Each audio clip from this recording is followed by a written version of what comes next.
Sameh, and I'll be teaching you, inshallah, the course, which is A230A. We are two classes today. It's Sunday class and Tuesday class.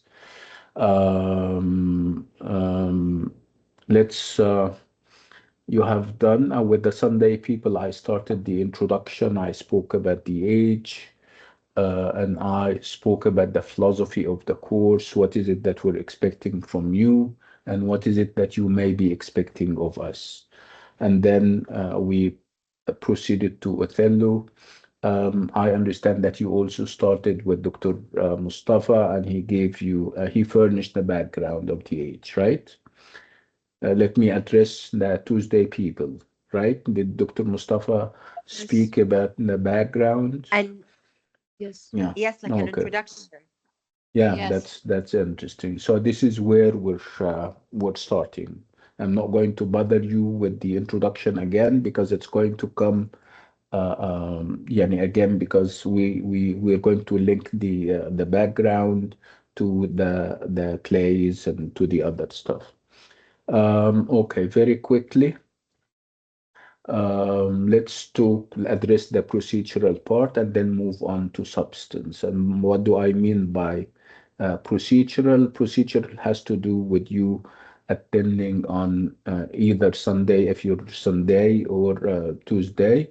And procedural has to do with you, kind of consolidating the learning after you finish with a number of support instruments that I'm going to provide you with. Um, we need to create a WhatsApp group, and I need only one single WhatsApp group. I don't need so many groups. And I mean, I am the same teacher. If I don't mind if we are all part of a large group. So it's A to 30A. I need somebody, I need a volunteer to now create a WhatsApp group for us for our course. Can somebody volunteer that? Doctor, I can do that. Yeah, yeah, please. Can you do it now? Because we need the link Sure. so that, yeah, Just please. Thank. one moment. Okay, Sarah, thank you so much.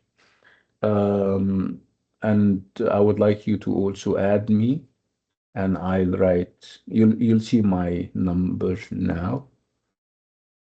No, it's not Sure. here. Yeah, okay. Let me share.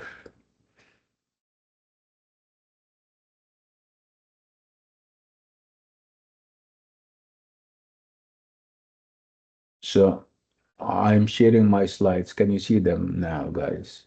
Yes. Okay, Yes. Yes. Yes, Doctor. nice. So this is my name and this is my email and this is my YouTube channel. I'll talk about it in a minute because it's full of very useful resources. If you would like to take down my email, perhaps you will need it, yeah, just in case. Together, of course, with um, the WhatsApp group that we're creating. Sarah, this is my number. Okay, I'm writing it down right now. Yeah, yes.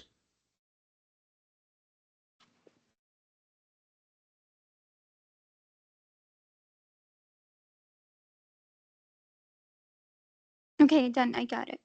Okay, good.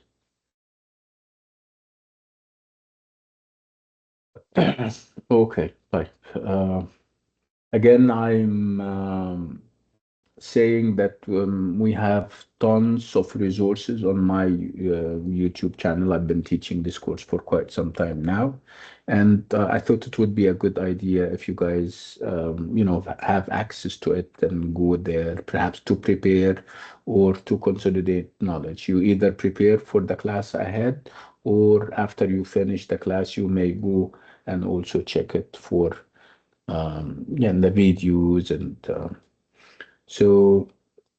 so these are the things, or these are the playlists that I have there.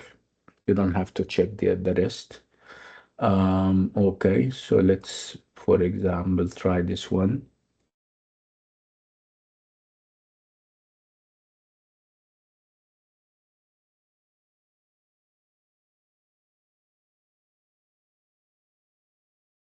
Okay, so can you see that? So this is a playlist. This is the full semester, and these are the classes that we did. By the way, um, I mean, whatever recordings I have are part of the curriculum. No, nothing has changed except for Candide. We don't have Candide anymore. Okay, so this is one.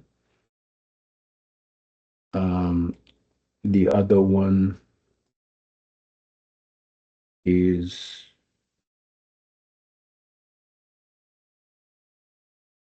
no, that's the same one.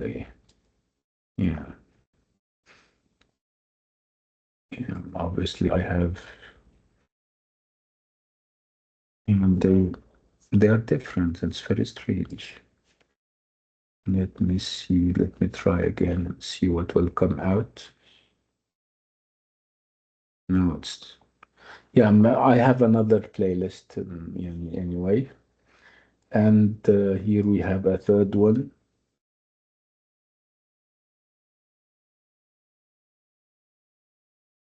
Yeah, this one is perhaps bigger, and it also has all the recordings and the videos that you may want. This is together with you know AI generated explainers and videos that I have also generated, and I have them, and we will share them after every and each class. You will have them. They explain things in a very يعني interesting and very short and sweet way.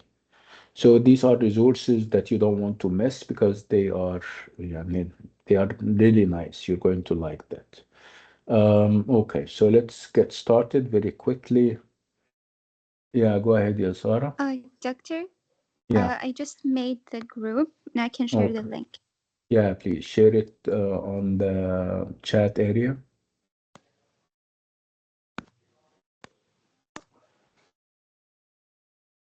The group is already in the chat area, Gama. Please make sure you become members.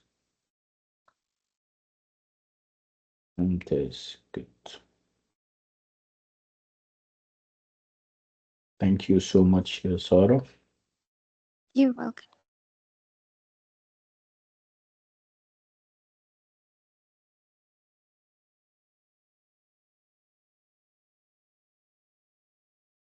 Right.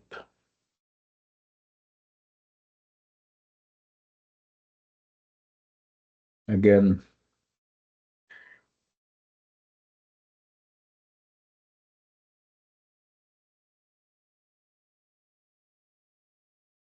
okay. So it's A230 that we're doing, and A230A is a number of genres. It's a number of literary forms. We have plays, we have a novel. We used to have a novella, Candide, but we don't have that anymore. More, we have poetry.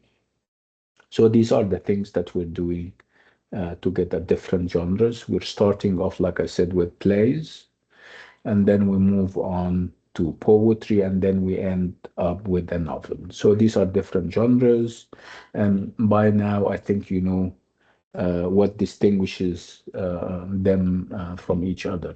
For example, with a play, the focus would be on conversation and a dialogue. With a novel, the focus would be on the narrative, storytelling. With poems, we tend to focus on rhyme and rhythm and metrical arrangement and imagery and everything in between. Okay, this is genres, and we're doing those different genres, and the reason why we're doing them is that we're trying to introduce you to the different genres of literature so that uh, um, you over time you'll develop some kind of understanding and appreciation of those different genres. Eventually, you will be able to judge, a piece of work, um, giving your informed opinion, whether you like it or you don't like it. And it's not going to be impressionistic. It's going to be based on analysis that you will have developed over the course, inshallah. Um, so let's talk about our approach. When people study literature, they study literature in two different ways. In one of those two different ways, you study literature independent of the time, independent of the biography of the author. You separate yourself altogether from what you know about the author, what you know about the age. You focus on the work, whether it's a play or a novel or a poem or a short story. You only deal with what you see. This is an approach, and the other approach is the biographical and historical approach, where context matters. You know what the context is. When I refer or when I use the word context, I mean the time and the place of something.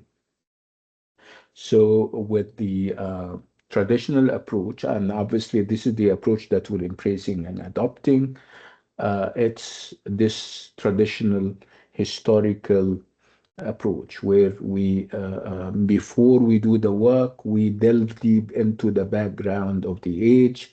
We look at the economy, the history, we look at the cultural background, and the politics of the time. And then we go to the work, and then we try to connect the two together.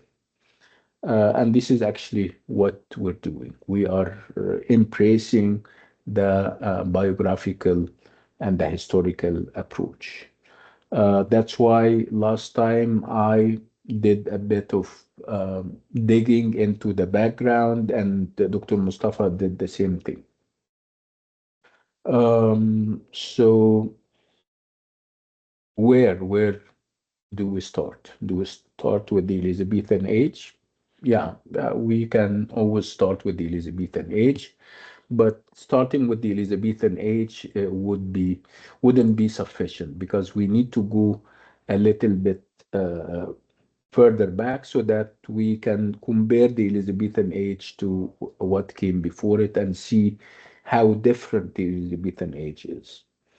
Um, the Elizabethan age is part of what we call the Renaissance or Renaissance. The two pronunciations are correct.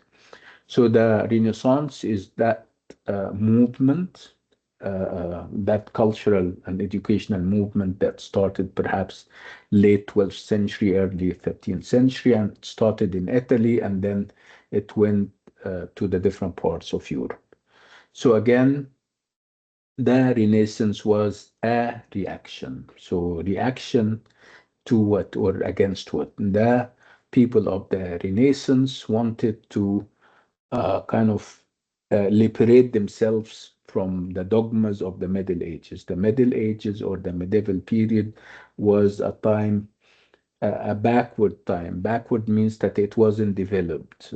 People were focused on interpreting everything in terms of religion. Religion was dominating, the church was dominating, and the levels of literacy, people who are able to read and write, was very low.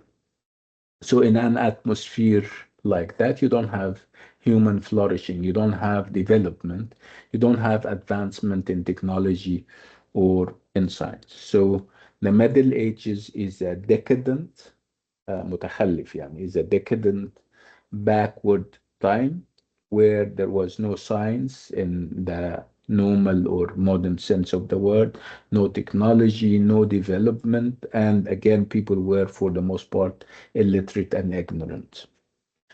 And the church was reigning supreme. Obviously, people will tolerate this for a time, and then they are going to start to say, no, this is obviously not enough. We need to advance. We need to think of other things other than interpreting everything in terms of religion. And this is actually what they did. They started to read other stuff. They started to go all the way back to the Greeks and the Romans. I'm sure you have done people like Plato, Aristotle. These are philosophers from the Greek times. So this was before the advent of Christianity.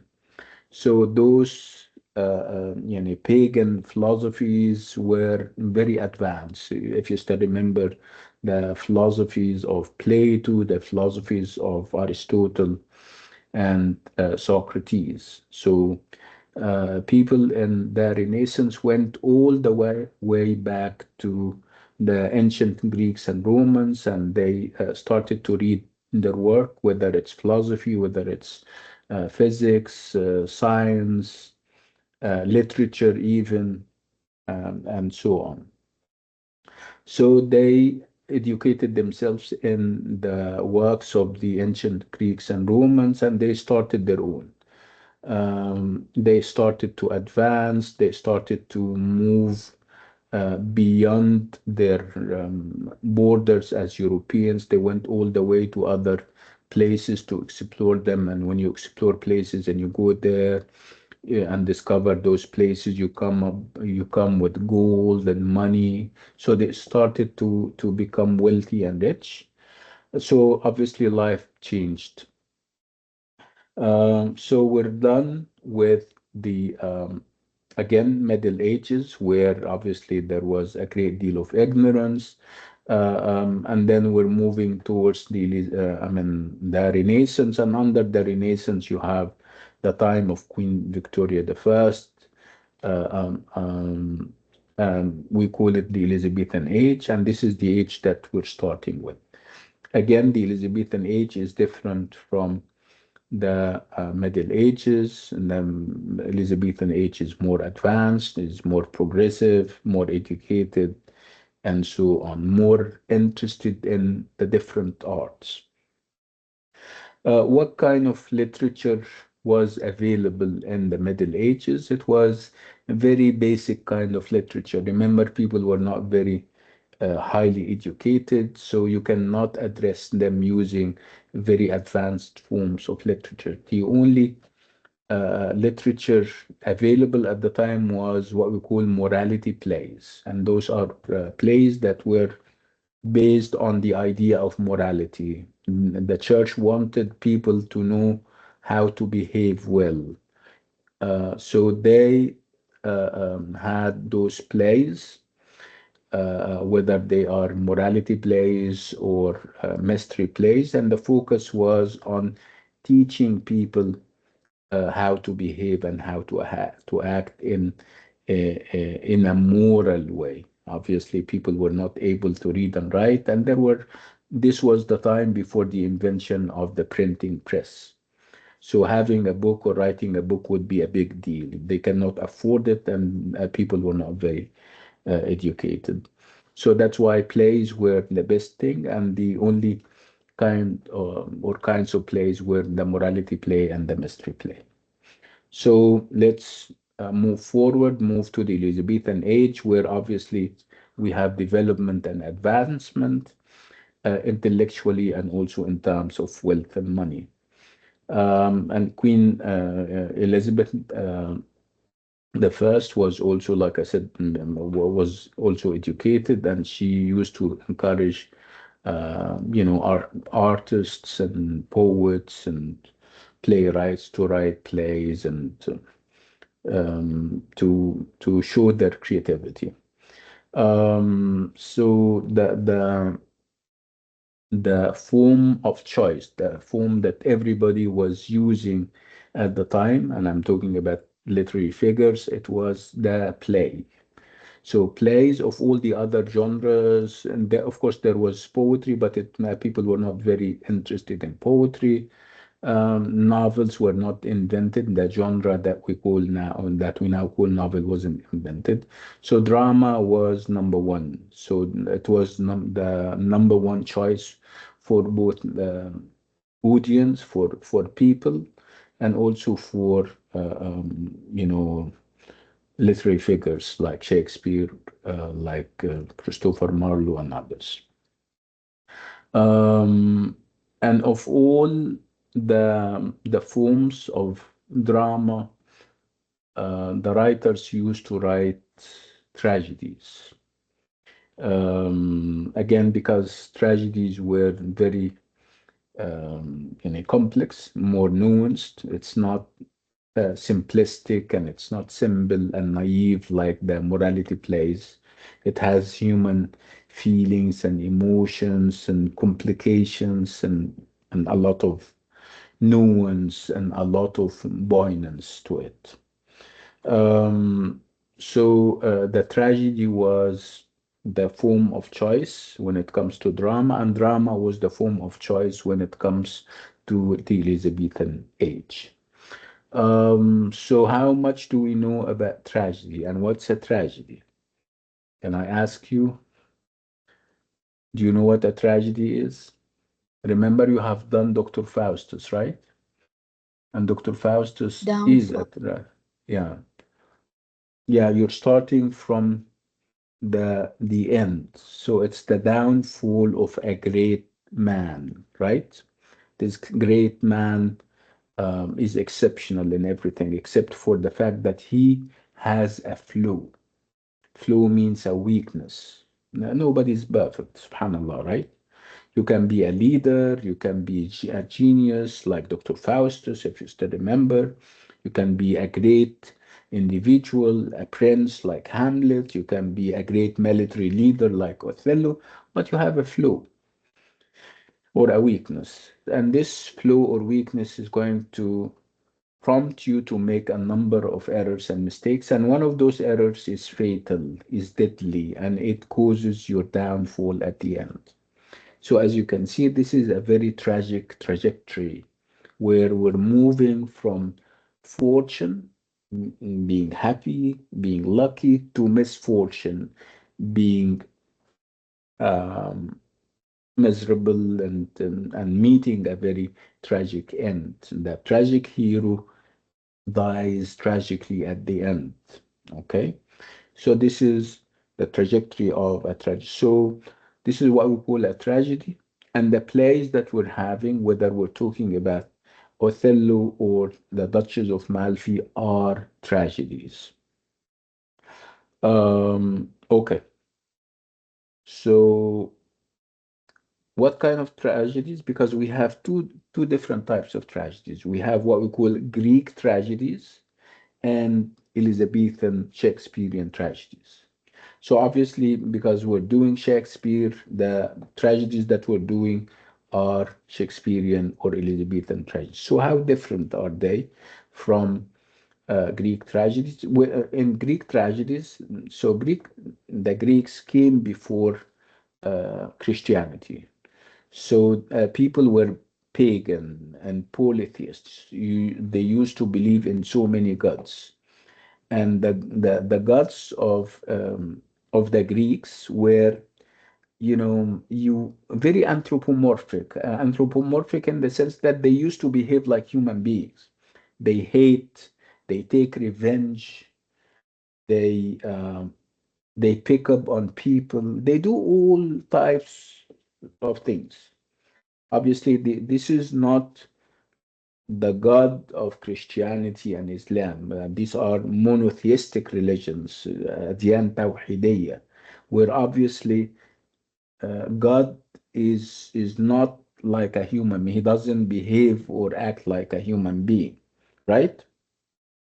So that's why we have Shakespearean tragedies that has the flavor of Christianity, where obviously God is not in any enmity with human beings. God is love, compassion, and everything in between.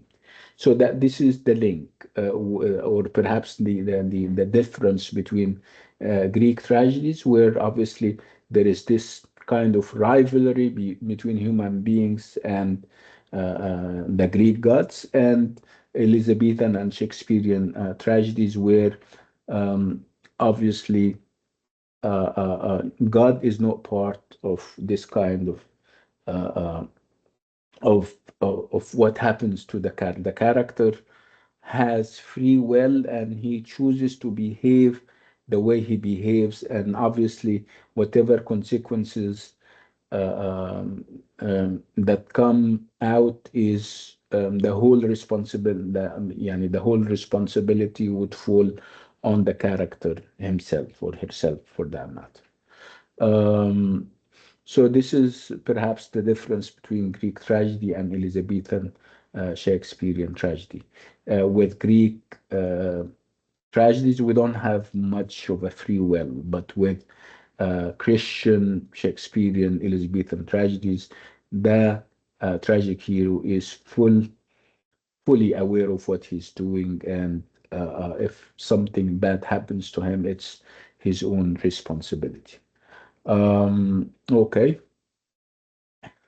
Um, what's the ultimate goal? Why do we have tragedies? Why do we have the dramatic framework that we call tragedy? Why don't we have, for example, plays that end in happily, for example? And by the way, we call them romantic comedies. And obviously, when I say comedy, I don't mean that they make you smile or something. No, it's when I say comedy here, I mean that they end in a happy way. So obviously, with tragedies, the end is tragic, and there is nothing happy about it. Again, why tragedies are not comedies? Because tragedies are very serious, and we're talking about serious characters who are addressing and exploring and talking about serious matters. Yeah, go ahead. Somebody wants to ask a question. Yeah, we have Noura and then Abdurrahman. Noura, go ahead.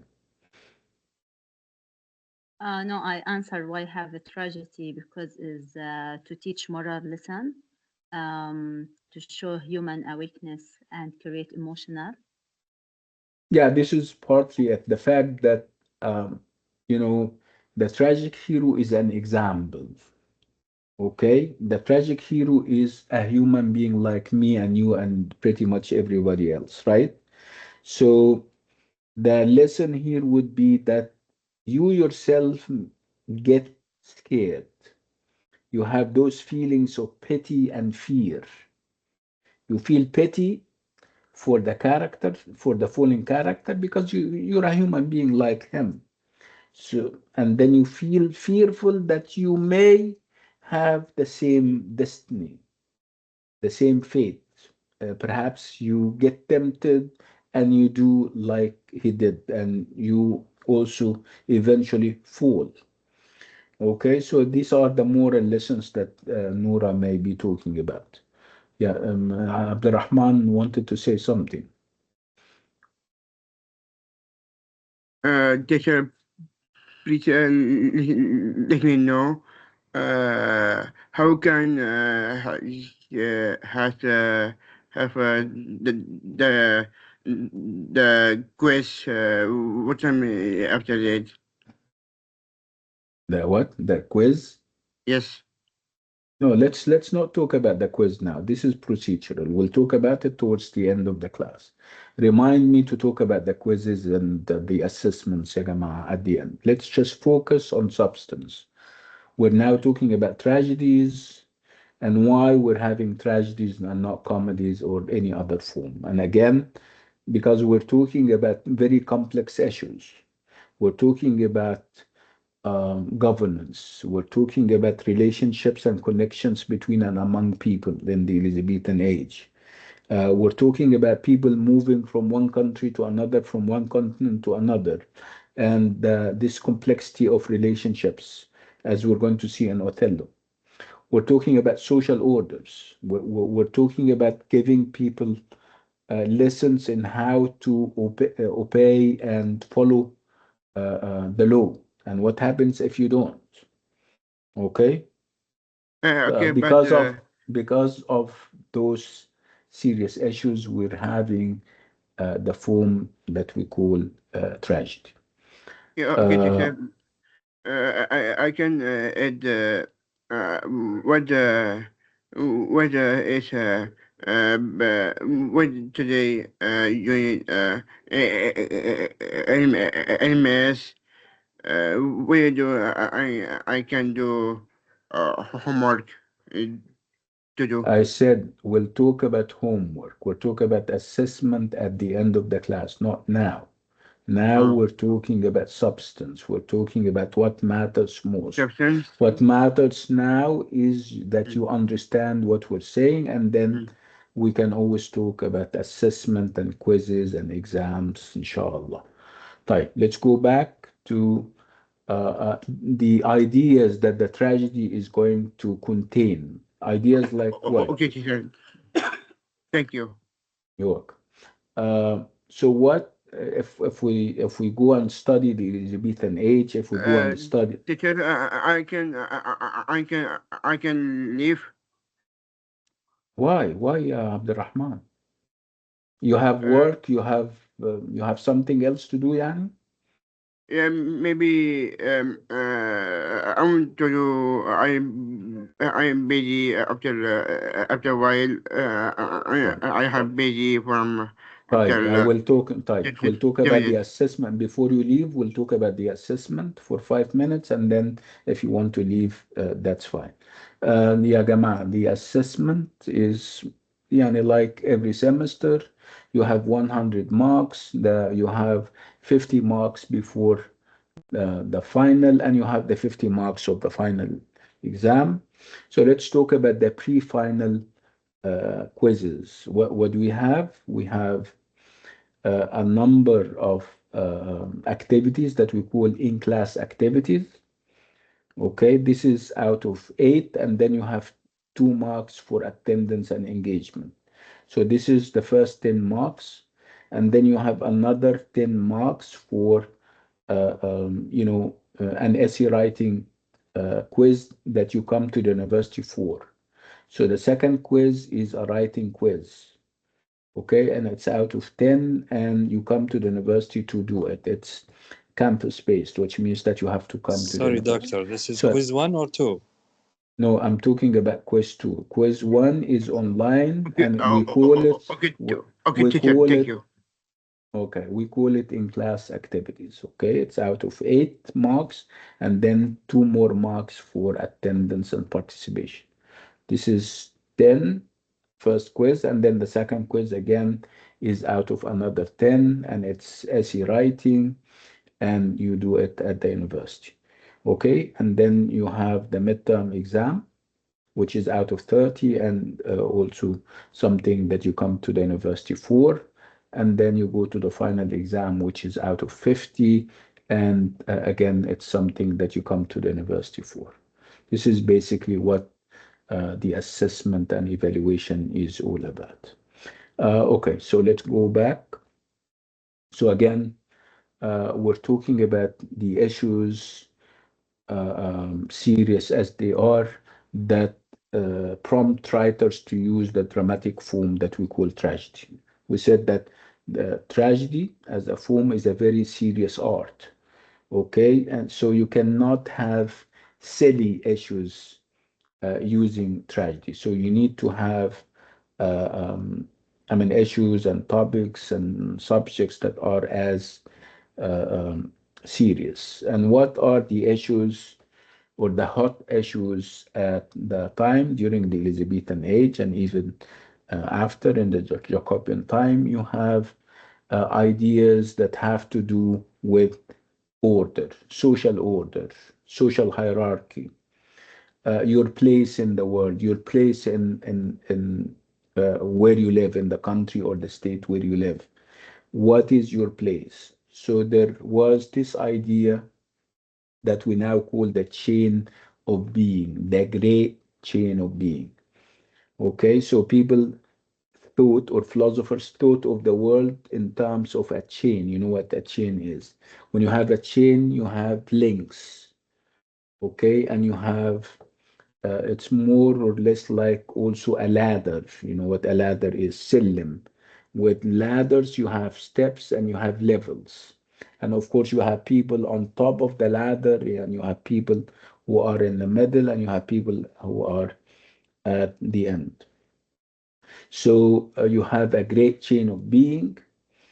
If we talk on the level of the cosmos, the universe, so you have God on top of the chain, on top of the pyramid, and then you have the arch angels and the angels, and then human beings in the middle, and then you have animals, and then you have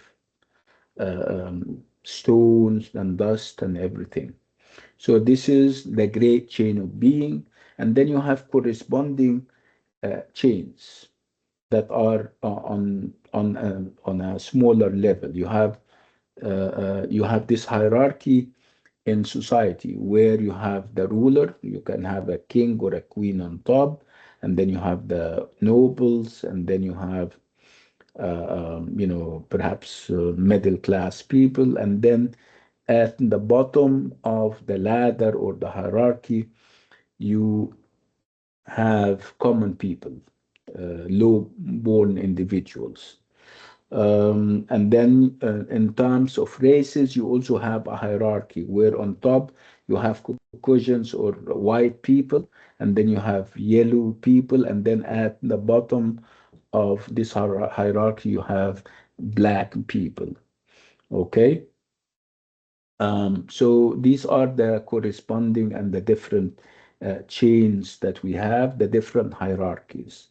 The idea during the time was that people have to stick to the place. Okay, let's look at the cosmic chain of being where you have God on top and you have human beings in the middle and you have dust and stone at the bottom. So human beings are in the middle. Do you think that human beings can go up? So if you have God on top and you have human beings in the middle and you have stone and dust at the bottom.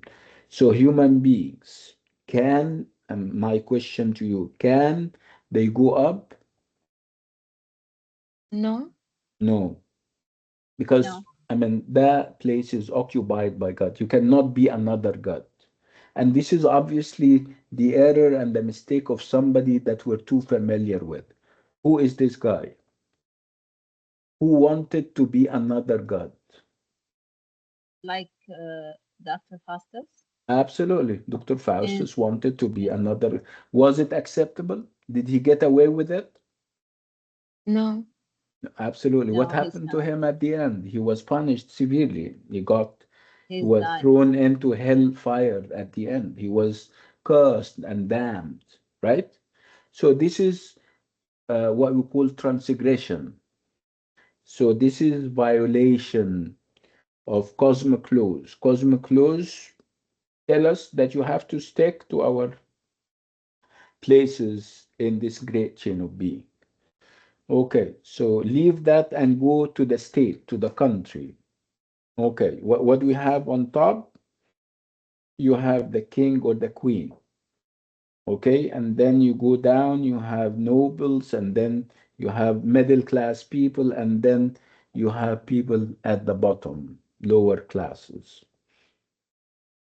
Okay, can somebody, by the way, I need you to think of it from the perspective of 16th and 17th century ideologies. Don't think about it in from the 21st century perspective. So, can a middle class individual be a king? No. No. Okay, okay, nice. So we don't have what we now call social mobility. So now Yeah. we have ambition and aspirations. You can work hard, you can study very well, and you become something, right? In the Yes. past, no. If you're born in a certain place, you have to stick to this place on the social ladder. No social mobility. So what happens if you have aspirations and if you're ambitious and you try to do like Dr. Faustus? Yeah, Dr. Faustus was also low born, and he wanted to go up and go up and go up, right? Was that permitted? No, it No. wasn't permitted, obviously. Okay, so another, what happens if you try and defy and resist this order? Will you get away with it? No. No, No, you absolutely will not. punch. Absolutely. Okay. Let's move to the hierarchy of races. So you have white people on top, you have yellow people in the middle, and you have the blacks. Can a black person go up and aspire No. to? No. Can a black person get married to a white girl?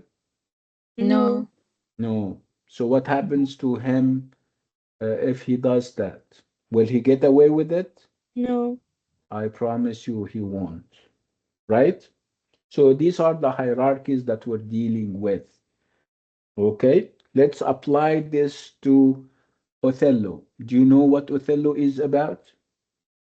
yes, Do we have a so He. wait. Do we have a hierarchy on Othello? Yes, she was yes, a Yes. queen, I think, Yeah. So we or have princess. let's talk about the characters. We have Desdemona, a white girl, right? And we Yes. have Othello, a black individual. Somehow they fall in love. Is that acceptable? No. no, No. Okay. During Do that you time, think? no. No. Okay. Yeah. This is what I'm saying. So what will happen? Do you think? Can you predict what will happen to them? They both died. Yeah. Okay. That's why we're using the tragedy because they have to die at the end tragically. See? Yes. See how logical this is? Okay. Let's go to the Duchess of Malfi. So what do you have in the Duchess of Malfi? You have a duchess. A duchess is the equivalent of a queen. We use this term in Italy. So a duchess is a queen. So you have a duchess on top, and you have people who are Yes. down. And among those people, we have a guy by the name of Antonio. He is one of her not servant. He works in her court, her royal court. And somehow she falls in love with him. Is that acceptable? No. no, No. Yeah, he works No. for her, right? So do you think she will get away with it? No. Can no, you predict what will happen to her at They the both end? died. die. I mean, dying is okay, but what happened to them is obviously not okay. It's a tragic kind of death, right? Yes. Yes. Okay, so we have two tragedies now. We have the tragedy of Othello and the tragedy of the Duchess of Malfi, right? Okay. Yes. So if I talk about, Yes. things that happen within the circle of the family, you have Othello and his wife Desdemona, and somehow he gets jealous, and then he decides to kill her at the end because he was overly jealous. So these things are happening within the family, right? Within the circle of the family. That's why we Yes. say that it's not only a tragedy that we're having, we have a domestic tragedy. You know what domestic flights are? Yes, Yes. Household. They are Yeah, Related to domestic, the yeah, means family. within the limits household. of the Yes. family. Yeah, absolutely. So that's why when we talk about the Dutch, I'm sorry, Othello, we said that it is a tragedy. Yeah, it is. And it is also a domestic tragedy because it talks about the family and what happens in the family and the different thing, typically what happens within a family. Okay. Yes. So did we finish everything? Yeah, see? Yeah, we finished. The what happens next is details that we're going to, but now you have the skeleton, right? Yes. You have the structure, you know what will happen. Okay. So the second question about Othello is um, whether society accepts what Othello, how people used to look at Othello. Did they like him? Did they hate him? So obviously, at the beginning, he was well loved. People loved him so much because he used to fight for Venice. He was a military leader and he was held in great esteem. Everybody liked him, but everybody liked him. But when it comes to you trying to get married to one of our daughters and you're black, no, we don't accept that. Okay? Then he became hated. Excuse me? Then he became hated. He became what? Hated. Ah, yeah, yeah, they hated. I mean, obviously, we have agents of society. Society is obviously, yeah, it's an idea. Somehow, because people like Shakespeare and the other writers, because they were very close to the establishment and they wanted to maintain order in society, and they wanted to uphold traditions, they wrote plays in which people who do what Othello and Desdemona do normally meet their tragic ends because they are trying to alert other people. They say, don't think about it. See what will happen to Reward you. them. Yeah. Yeah, they are trying to warn people against doing against transgression. They call it transgression. اللي هو تعدي أو اختراق أو خرق للقانون والتقاليد والحاجات دي. Okay, nice. Now we know where we are headed. Let's move on.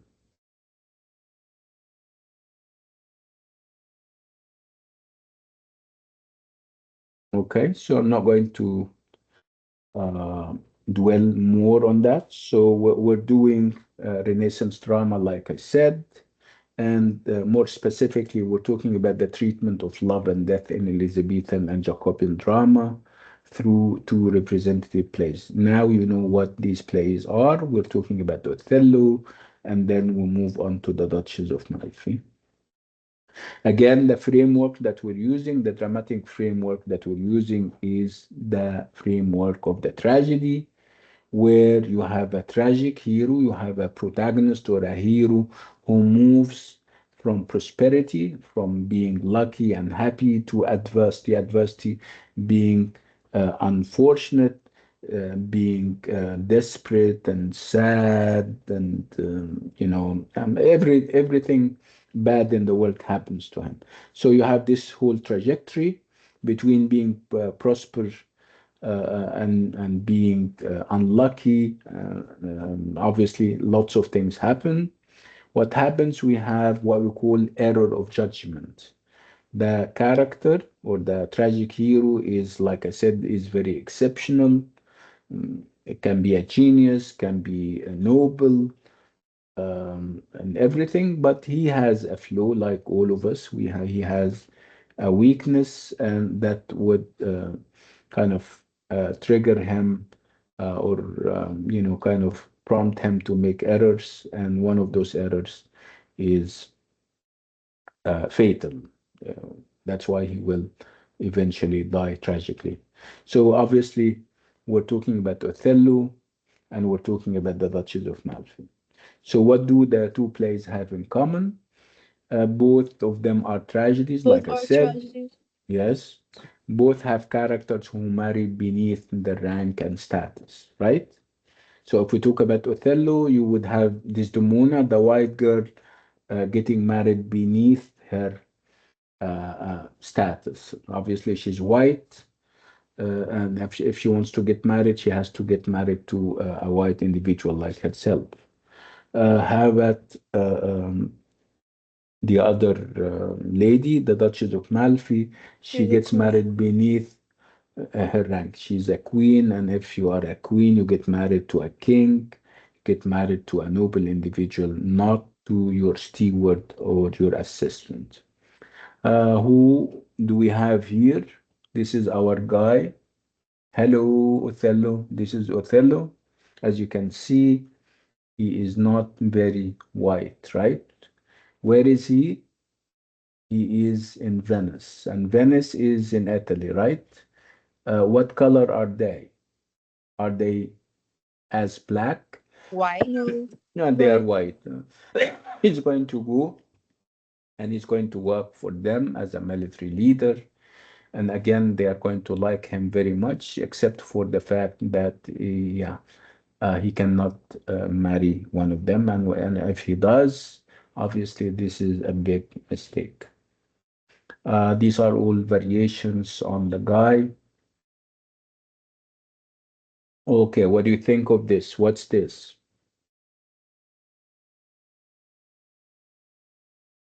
Is it No idea. looking, I mean, is it looking at me or looking at everyone? Does it scare you like it scares me? Yes. Yeah, right? Okay. How about this? Nice, huh? Very cute.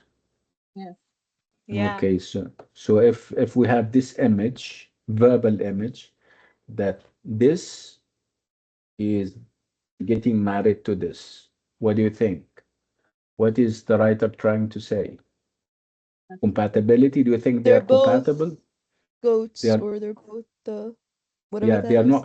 they are not compatible, right? No. In any way. Okay, so what are we sensing? Do we feel a disaster looming? Yes. Yeah, okay. Um, okay. So we spoke enough about the Renaissance, and by now you know what the Renaissance is. By the way, we call the Renaissance, and sometimes we call it the early modern times. One thing before I forget about the Renaissance is that we have this system of patronage or sponsorship where writers and playwrights were not very rich like they are nowadays, so they cannot finance their plays. So they needed the patronage and the care of rich people, people in government. So this is called, or this was called the patronage system. Again, like I said, tragedy was the genre of choice. Again, tragedies end normally with the death of the protagonist, usually a man of high birth and exceptional abilities. The tragic hero, uh, uh, which is very unheard of, will become a woman at one point. So normally you have a tragic hero, but in the Duchess of Malfi, for example, we have a woman, not a man. So what do I know about tragedies? We know that a tragedy involves a conflict. There is a conflict between a remarkable individual and a powerful shaping force such as fate, God, or authority, which limits his aspiration and finally destroys him.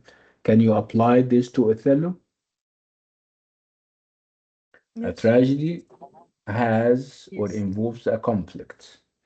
If you have a conflict, you have two sides or two parties to the conflict. So what are those two sides to the conflict that we're having in Othello Jama'a? A person that's lower in class with the other side. So you have Othello and Desdemona on one side, right? Yes. And you have the established order, you have traditions on the other side, right? Yes. Traditions say or says what? That they can marry? No. No. Okay. Who is going to win at the end? The other side, the Yeah, society. yeah, society, established order, traditions, right? Authority, or we'll call it authority, right? سلطة هنا سلطة التقاليد. طبعا it's not that you don't when you get crushed beyond recognition عشان تبقى عبرة so that people wouldn't dare think about it. Can you imagine? طيب let's apply this to the Duchess of Malfi. Do we have two conflicting sides? Yes. Yes, you have the Duchess and Antonio on one side, right? The royal And you family. And and you have her family, her two brothers and other people representing tradition and family and who is going to win at the end? the family. the family and those guys are going to be crushed like you can never imagine, للأسف. يلا, let's move on. So when we talk about Othello and the Duchess of Malfi, I forgot to tell you that these are also called revenge tragedies. So how many names do we have for the tragedies that we're having now? We said that they are Three. domestic tragedies. We said Revenge that strategies. now we're saying that they are revenge tragedies. So do you think that they are revenge tragedies without you reading them? Can you tell that they are revenge tragedies? Yes. Yes, Absolutely. How? they take revenge for what they did Yes, when they yeah. yes. So in Othello, for example, you're going to see that people are taking, somebody's taking revenge for somebody else, and somebody else is taking revenge from and so on.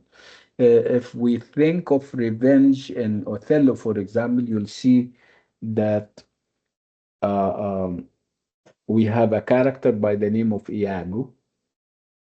Iago was supposed to get promoted at one point, but he didn't get promoted. Who is his boss and manager? It's Othello. Othello is the one who chooses who gets promoted and who uh, doesn't. And for some reason, he didn't choose Iago. So do you think Iago is going to take it lightly? No. No, No. absolutely No, not. He's no. remember, remember, Iago is white and Othello is black. So deep down, he feels that this guy is kind of depriving me of what I think is my right. I should be promoted. So he is going to take revenge from Othello. Okay, he is going to insinuate to Othello that something fishy is going on between Othello and Cassio. Cassio is the one that Othello promoted. Okay, so Othello is going to be tempted, is going to believe what Iago is saying about his wife. So Othello comes from, countries that are hot and hot-tempered, Africa, Morocco, the Arab world, and obviously honor is a big deal. Do you think Othello is going to, He's not going to let it slide. yeah, he's going to feel jealous, right? Yes. Again, but he wouldn't ask, he wouldn't check. See? So what do you think he will do? He's going to go and strangle her, kill her. This is revenge ولا لأ? Yes. Yes. Yeah, this is revenge. So sad, right? And he's going, after he kills her, he realizes that he was mistaken. So he's going to take revenge from whom? He's going to kill himself. Yeah, he's going to kill himself. Yeah, taking revenge from himself. So see how many revenges do we have? Lots of revenge. That's why the play is aptly called Revenge Tragedy. Let's move to the Duchess of Malfi. Obviously, when do you think that her brothers are going to be happy with this kind of union? She getting married to somebody who is below her rank? No. No. Okay, so they are going to ask Busola to take revenge, to kill her for them. This is revenge ولا لأ? Yes. Yes. Yes. And then when she is killed, Busola is going to have those bouts of regret. He's going to regret it that he killed her, and he's going to go on a revenge spree and kill pretty much everybody. Everybody's going to kill everybody else. This is revenge, right? Yeah, it is a revenge tragedy. So that revenge tragedy has traditions and conventions that we will talk about when the time is right. Okay. So let's move on. So we're saying that the two plays are revenge tragedies, where the revenger struggles to find justice in a world in which the privileged abuse their power and fail to govern with fairness. The aim of a tragedy, if you still remember, we said it's to create and achieve what we call catharsis, تنفيس. You go to the theater, you have excessive feelings, you're angry, you're sad, right? And then you go and you feel emotional about what happens in the play, you get attached to what happens, and then you get rid of those feelings. You purge yourself by being emotionally, by reacting to those things. This is called catharsis. And again, catharsis is about, having those feelings of pity and fear. And finally, you get relieved and purged of those excessive feelings. Othello is a domestic tragedy that focuses on the domestic realm of the family and marriage. Love was ubiquitous, means it was dominant, was everywhere in the literature of the Renaissance. Othello is the story of star-crossed lovers. Their love was not approved by society and ended tragic. Do you agree with this statement? I think I have it here. I would like you to read it and see whether you agree with this statement. Othello, and by Othello here I mean the play, because the play also has the name Othello. So Othello is the story of star-crossed lovers. Their love was not approved by society and ended tragically. Does this sum up the whole idea? So, Yes. What do excuse I me? mean by, yeah, wait. What do I mean by star-crossed? If you're star-crossed, is that a Like you're meant happy? to be. Yeah, star-crossed means that, yeah, I mean, you're not a favorite with the stars. It means that nothing works in your favor. You're not happy. It means that you're unfortunate. Are you getting Oh, the idea? yes. Okay. So is that what happened with them? The fact that their love was not approved by society and ended tragically? Did it end tragically? Yes. Absolutely. Yes. Absolutely. Yes, go ahead. Somebody wanted to say something. A male voice. For the Yeah, later that's fine. experience. That's fine. Yeah. Go ahead, yeah, Gaf. So the Othello is about the jealousy and betrayal, and he used the love as a weapon, right? Who used love as a weapon? In the play, Iago. Yeah, you mean Iago, yeah. Yeah, I mean it's not that he used love because he never loved anybody, and I mean he He never kind sensed of love before. He never felt it before. That's why, yes, based yes, on based on what he came from. yeah, he had no those feelings, and even his I mean, he has a different concept and idea of love that we'll talk about. Yeah, and, his love or his version of love is very lustful, is very animalistic, and everything in between.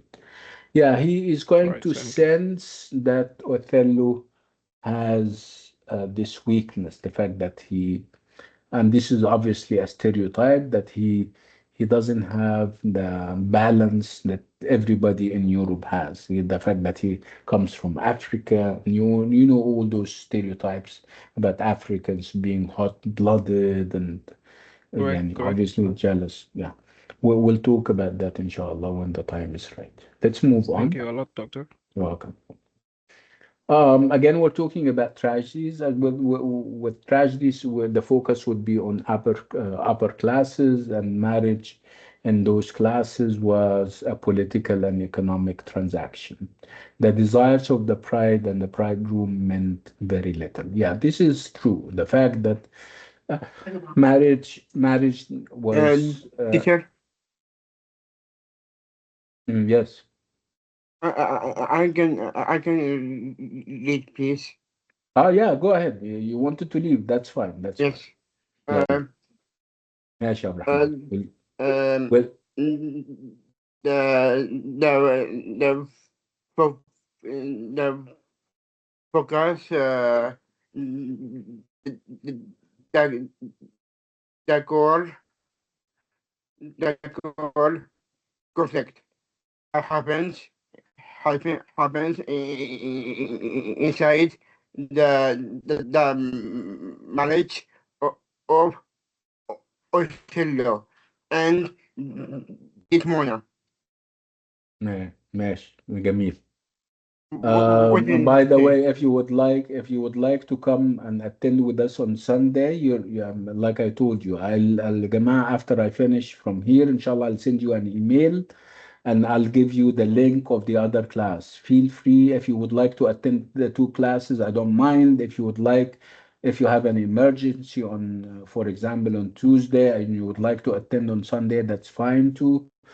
People, my friends on the Sunday class, if you have an emergency, you can also attend with the Tuesday class.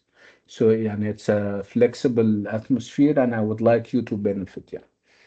Shukran, ya Abdurrahman. We will see you, inshallah, whenever you decide to come back, whether on Sunday or Tuesday. Um, Okay, teacher. Thank you.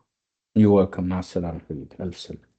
Okay. So Othello questioned the nature and function of marriage and the social boundaries and expectations of society. This is what the whole play is about. These are obviously the takeaways. Othello here is the play. So the play Othello questioned and challenged the nature and function of marriage. Because obviously we're not talking about marriage as a transaction, because Desdemona and Othello chose each other, and this was quite something. Normally, Desdemona would wait for her father to choose a husband for her. So obviously, they are challenging the nature and function of marriage and the social boundaries. Obviously, he is black and she's white, and those are boundaries. And they are defying the expectations of society. Obviously, marrying for love was, defying the expectations of society. But again, unfortunately, they will not get away with it. So marriage for love in such plays involves not just defying the family's authority, but also marrying outside one's race or class. This is the problem. So you're not only defying your family, you're defying and resisting and challenging a whole society, a whole race, a whole class. You need to remember that Othello was a Moor. And Moor means somebody whose bashra or skin is perhaps like me or perhaps darker.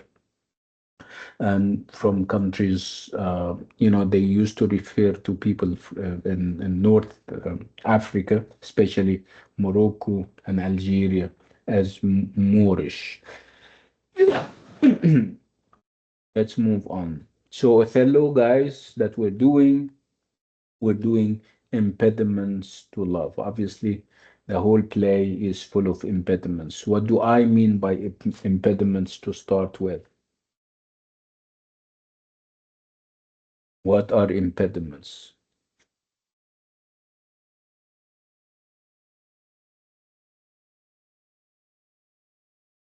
Impediments are, barriers, or, Obstruction to love. yeah, obstacles, something that stand in the way. You're moving forward and something stops you. This is a barrier or an impediment, right? So when we talk about love, what could be some impediments to love?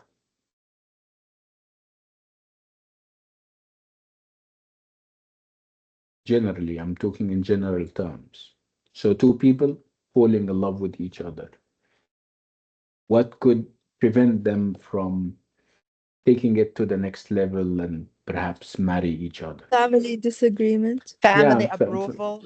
yeah, approval. So perhaps they belong to two different classes, two different Yeah, countries. different societal classes, Uh, financial wise, yeah, absolutely. These are all barriers. Yeah. So what are the barriers or the impediments that we have in Othello? societal Yeah, levels, societal classes. expectations or norms. They belong to two different races, right? She's Yes. white and he's black. Yeah, she's on top and he is at the bottom, right? So these are impediments. And do you think that they are likely to overcome those impediments? Back then, no. No, we wouldn't call it a tragedy, right? Yes. We wouldn't need a tragedy for that. If the ending is happy, we could have called it um, a romantic comedy, like they say. Let's move on.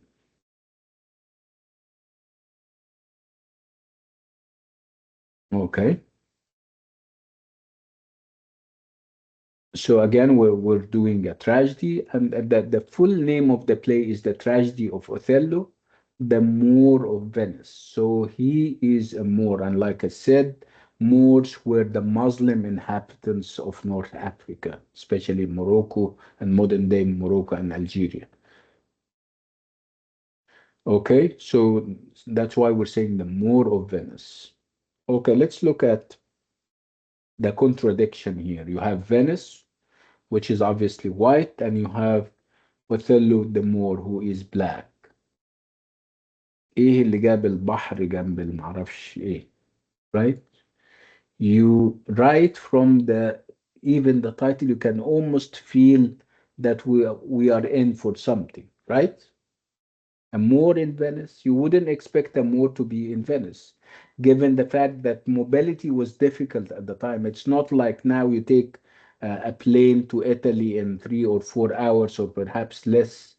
No, in order to go to Italy, it would take months and months, right?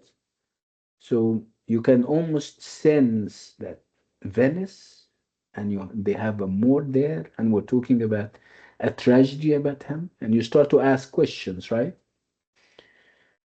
So Venice, what do I know about Venice in the past and even now? Perhaps more in the past because it was a city state, if you like. So what do you know about Venice? General knowledge. It is a city in Italy. City in Italy. Absolutely, yeah, mashallah. Back in Rome, back in time was in Rome, in Yeah, Italy. it was. No, A actually, beautiful Rome city. was. Yeah, it's beautiful. It's in Italy, and it was also a Jama'ah, and this is perhaps more important. It was a trading empire. They used to call cities empires. Empire would feel so Traded big, empire but because of the sea. yeah, yeah, it was a trading empire, and they used to trade with people in the Arab world, India, China, and they were overly rich. And they used to have a parliament and elected members of government, and it was a big deal. It was a seat and a center, an urban center of civilization. Why? Why am I telling you this? Would that make a difference in the grand scheme of things? Absolutely. You will feel it in a while when we go and leave Italy and move somewhere else. Because this is actually what we're doing. At one point, we'll move from Venice to Cyprus. What's the difference? Cyprus is different. Cyprus is an island, and you have the sea dominating everything. And of course, if you think of the sea is beautiful and everything, and we all want to go to the sea, right? But sometimes it's very mad, very crazy. It can be very stormy, right? The sea and the ocean and water in general is where to tsunamis happen, right? Claiming the lives of innocent hundreds and thousands of people. So the sea is not predictable, right? So if you move from the civilized or the civilization and the quietness of a city like Venice to the the unpredictability of an island like Cyprus, obviously something is bound to happen, and we'll talk about that when the time is right. Let's move on. Okay, so we're talking about Venice, and you need to always remember that Venice was a great center of civilization and a city-state at the heart of a vast commercial empire that was reliant in its military strength. It used to rely on people like Othello. They are rich, they don't fight if because they are rich, and this was obviously a system that everybody was familiar with. They can hire people from other countries to work for them, and Othello happened to be one of those guys. Again, like I said, we're moving in Act Two from Venice to Cyprus, and obviously with this you will have a shift as you're going to see. Okay, so typically when we have a play, we start with what we call an exposition, more or less like an introduction to the play. What do we have in the introduction in a play? You have most of the characters. We were given, hints about what kind of characters they are through the revelations. You also have hints about what is ahead. You can see that something is looming. There are hints about the subject or the idea of the plays. Where is the main character or the tragic hero? Do we see him right away? No. Do we see her like we're going to see in the Duchess of Malfi? No, we don't see it. They are normally kept until later in the play. And they appear in scene 3 or 4, for example, so that a level of excitement, a high level of excitement builds up. You feel excited. You wanted to see this tragic hero that everybody talks about. You want to see Othello that everybody is talking about. You want to see this beautiful Duchess that everybody is talking about. See? So this is obviously meant. So what do we see? What meets or who meets our eyes when we first read? It's Iago and Rodrigo, two Venetians. Obviously, Iago is a soldier, and Rodrigo is a noble individual. Noble as a rank, I'm not talking about manners and morality.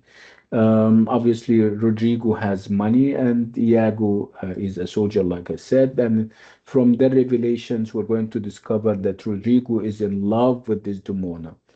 But Desdemona is obviously in love with somebody else, right? So Rodrigo is in love with Desdemona, and he wants Iago to help him win her heart and mind. And Iago is taking money out of him, telling him that, yeah, I will help you get married to her. So obviously they have a common enemy, right? Iago and Rodrigo have a common enemy. Who is their common enemy? Othello. Othello. And they have personal reasons, and they also have societal reasons or racial reasons. What are the personal reasons? Iago, remember what I Because, said? Yeah, yeah, Othello Did didn't not, choose him. yeah, yeah, Othello passed him over for did a not promote promotion. him. He didn't promote him. How about Rodrigo? Because He What, he loved what? loved his wife. Desdemona. Because we have this love rivalry between Othello and Desdemona, and the Othello and Rodrigo. The fact that both of them are in love with Desdemona, right? Okay. Um, and also, you need to remember that Iago and Rodrigo are white, right? So they have also more objective reasons, if you like. They represent their race, their white race. They hate Othello because of his blackness, right?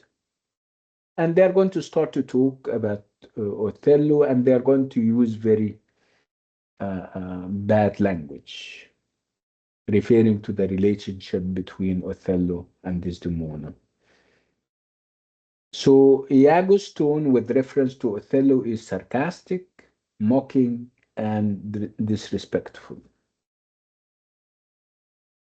Uh, Dr. Sameh, this play was written by Shakespeare.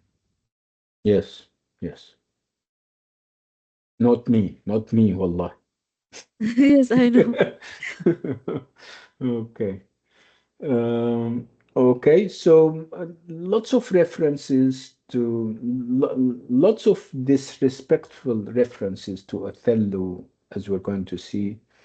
Instead of saying his worship, which is a reference to how elevated his status is, he would say his lordship, obviously a variation on the word more, and we said that more at the time had derogatory connotations or bad meanings. So we hear a lot about Othello until we get excited. When will he appear? So the audience feel that some kind of conspiracy or disruption is about to take place. Again, from the revelations, from what we have heard from Rodrigo and Iago, we start to kind of connect the dots about the two characters, and especially Iago, because Rodrigo is not very significant. You will see that Iago, when you read the play, you see that Iago has this verbal inventiveness. He knows how to use words. He knows how to manipulate them. He is very quick, very uh, you know. Sometimes you watch a movie and you get affected in, unfortunately, in a nice way with the villain. You like or admire the villain. And this is actually what happens with Iago. You cannot compare Iago to Rodrigo. Rodrigo is a dull character. Iago is full of energy, full of vibes, even if those vibes are negative. So Iago is presented from the start as a bluff. And this is something that we keep warning people against. The idea that if you leave yourself to yourself, if you're not aware, you may admire and like Iago. Again, not because he is good or everything, no, because he is smart and is very adept, and also he has a goal, and he tries to kind of achieve this goal no matter what.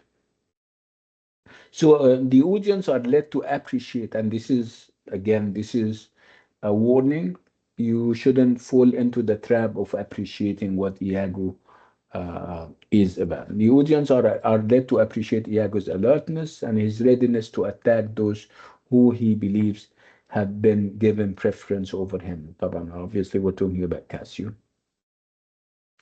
When he talks about Cassio, he also demeans Cassio and talks about him in very negative terms. He says, for example, that Cassio, who is also a soldier like him, is an arithmetician from arithmetics.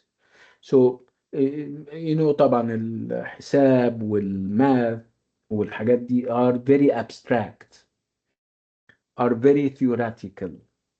فhe is referring to the fact that when it comes to wars, Cassio cannot function in a war. He cannot do well in a war because all what he knows about war is theory, نظريات الحرب, rather than the practicalities of soldiering. See, if We he can say walks he's a into master of deception. who? Iago. Yeah, Iago is, yes, yes. And I'm now referring to how Iago looks at uh, um, Cassio, according to, because he has this jealousy and rivalry with Cassio. He keeps saying that when it comes to real war, Cassio is not a good soldier because he studied the art of war, but he has never been a good soldier. Again, we're talking about Iago. Again, if you leave yourself to yourself, you're going to be impressed by him, by his language, by his ability to judge people and everything, and also by his um, self-confessed roguery. The fact that he's a rogue, he is a self-confessed rogue. Rogue is uh, I don't know how to translate it into Arabic. واحد كده محتال بس معترف إن Goes هو against the law, maybe. yeah, Rogue. yeah, rogue is yeah, and it has negative connotations. It's the idea that he acknowledges the fact that he is bad, and he keeps telling people, but obviously they don't understand what he says. He says, "I'm not what I am. I'm not what I am. You may think that I'm good, but I'm not. You may think that I am virtuous, but I'm not." So he is someone who seems to be saying he will not show everyone who and what he is. And he has peculiar ends that he keeps pursuing. You can say And he's the devil in many forms. yeah, he is, yes. So the audience try to follow Iago's thought through his speeches and soliloquies, and in trying to follow his thought, the audience become aware of how devious Iago is, and also how cleverly he manages to project himself and to dominate Rodrigo.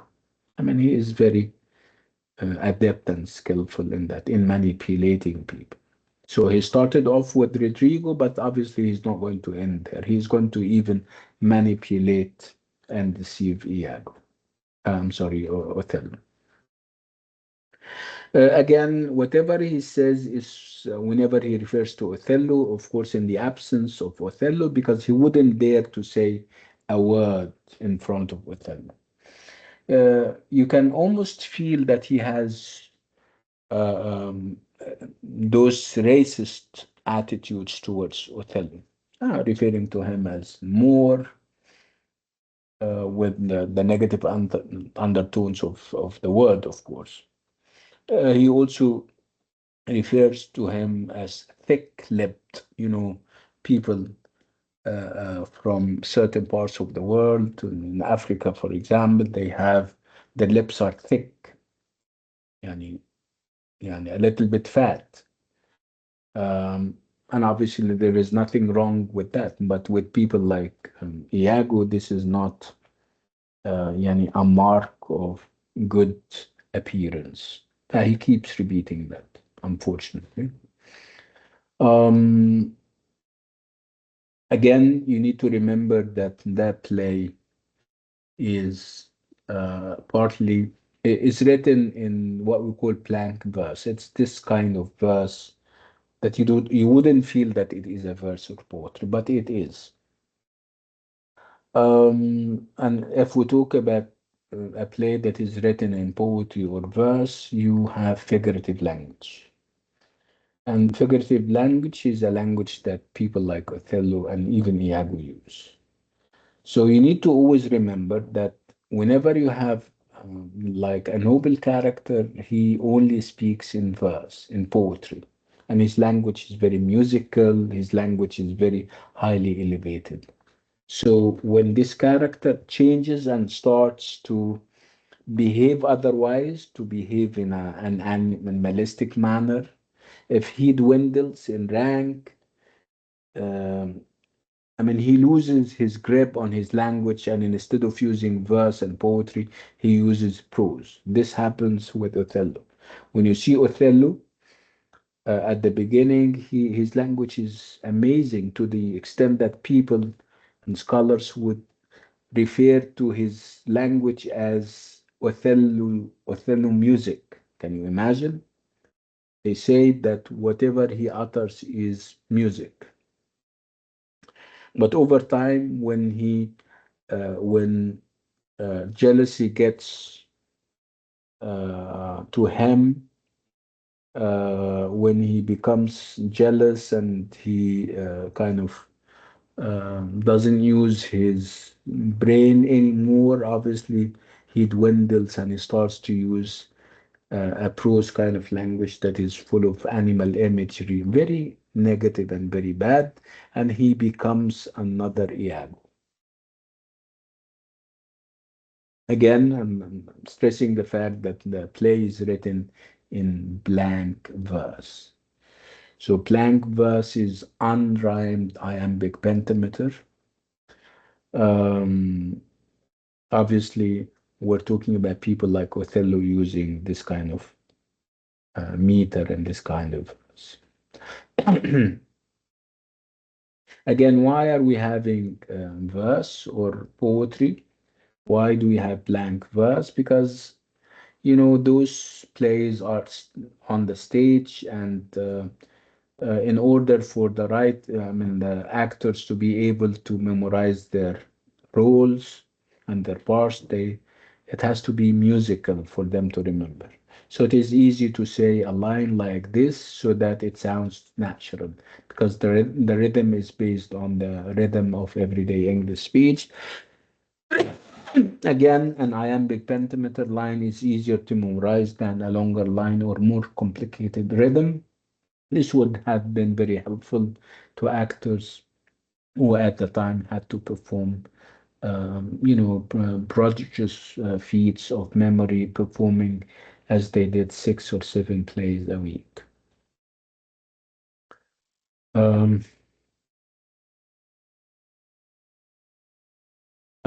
let's move on. Now we're moving on to, again, we still have Iago, but instead of having Rodrigo, we have Parapancio. Who is Parapancio? Parapancio is the father of Desdemona. So Parapancio gets to know that his daughter eloped with Othello and she's getting married to him. What do you think? A white father uh, He will not getting accept to, it. yeah, absolutely. So what happens if you know that Parapancio was very good friends with Othello? Would that make a difference? No. Yes. No, even though, no. Unfortunately, Parapancio, for all the Who's admiration and who's love that? who has, but again, Parapancio is white, He would not Desdemona is let white. him marry his daughter. I mean, they got married already. حطوه قدام الأمر الواقع. The problem is that he now is trying to figure out the reason why his daughter did that.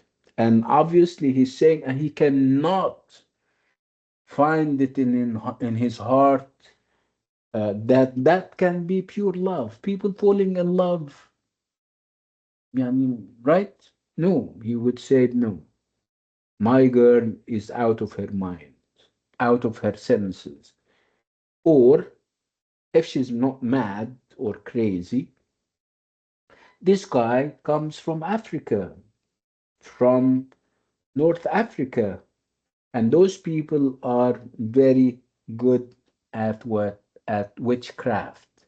He must have cast a spell on her, a magic spell. Can you imagine? He cannot find it in his heart to admit that two young people, not young, because obviously Othello wasn't young, that two people can fall in love for no obvious reasons, right? Yani, love just happens. No, he said, no, this is not true.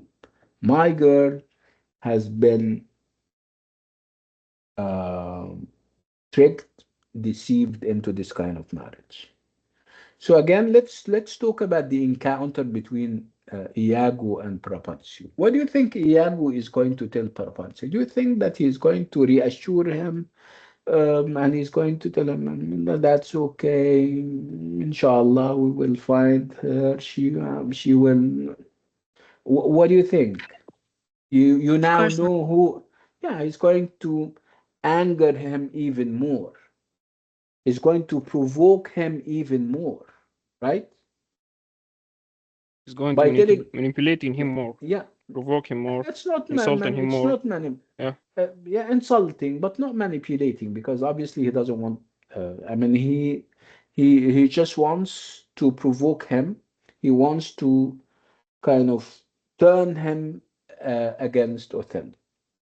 Remember the two images that I gave you at the beginning, the black ram and the يو اللي هي بيسموها ايه، المعزة الجميلة اللي احنا شفناها، والرام. Yeah. He's using this image in front of Propencio. An old black ram is stopping your white ewe. Yeah, this is very animalistic, يعني very bad. So the ram was associated with lust and all those bad things. So Othello's race is being connected through Shakespeare's use of metaphor with rampant sexuality, darkness, and evil. So Iago uses language to suggest that Desdemona is sexually defiled. She is, according to Iago's imagination, being covered by a Barbary horse. The word Barbary referring to North. I mean, even nowadays we use the word Barbary to refer to people who are not very white. Beast like. So obviously you can now gather, you can tell what kind of guy Iago is when it comes to love. Do you think that he thinks of love in a platonic way? Something No. very, yeah, I mean, his view of love is very animalistic, right? Is obviously very bad. So the text explicitly introduces the theme of sexual love in terms of bestiality, racism, and evil. And this is obviously consistent with what we now know about Iago. So love for him means animal lust, and when it combines with the idea of racial difference, the standard imagery of racial hatred taken to an extreme, to violence, is very near the surface. I mean, animalistic, lustful, and everything in between. We're going to compare Iago's view of love with that of Othello before he morally collapses, because at one point Othello is going to be another Iago. But before he goes that far, you're going to find a difference between Iago's view of love and Othello's view of love. And here comes, because we're talking about the encounter between Parapancio and Iago, you're going to find that Parapancio is or has traditional views of women. According to him, Desdemona is his own property. Yeah, his daughter and everything, but he treats her or deals with her the way somebody treats his property. He dispenses with her the way he wants. He chooses for her and everything. So Parpancio thinks that some kind of witchcraft must have robbed him of his daughter.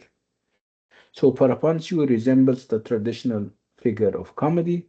His attitude to his daughter and to women in general, he sees his daughter as his possession and property, something that can be stolen from him, which in turn suggests that it is his right to choose the man she marries.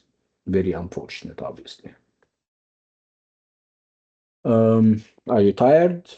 I think I tired you, and I think I'll stop on this note and with this item.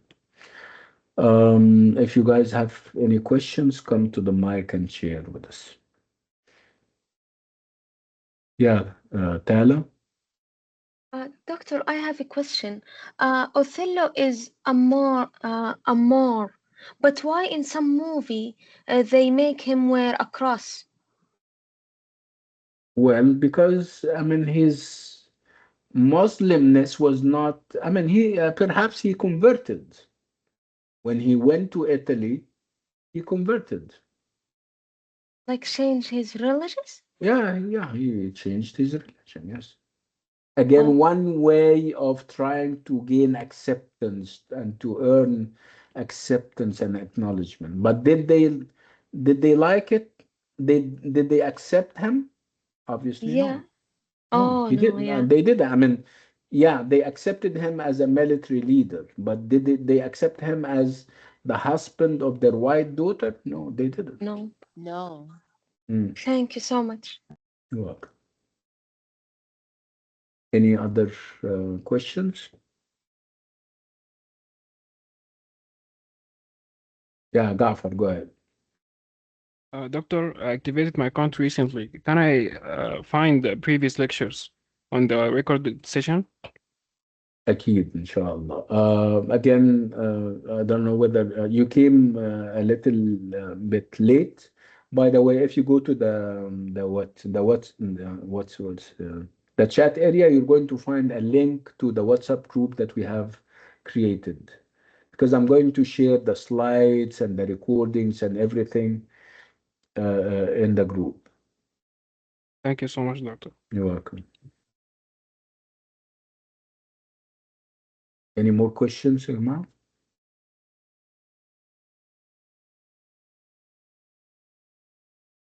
Okay, طيب. Thank you, doctor. Yeah, okay. So again, Sunday people, they have the link and we're using the link today. I'll create another link for our Tuesday people and I'll share it, yeah, inshallah, on the WhatsApp group and also through email, inshallah. Okay, so on this note and with this item, we'll come to the end of today's lovely class and I'll see you, inshallah, next week. Assalamu alaikum, everyone. Thank you, Dr. You're welcome. Thank you. Assalamu alaikum. Have a good day. Thank you so much, doctor.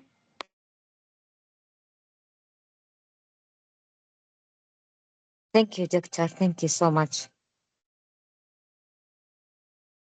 Assalamu alaikum. Bye bye.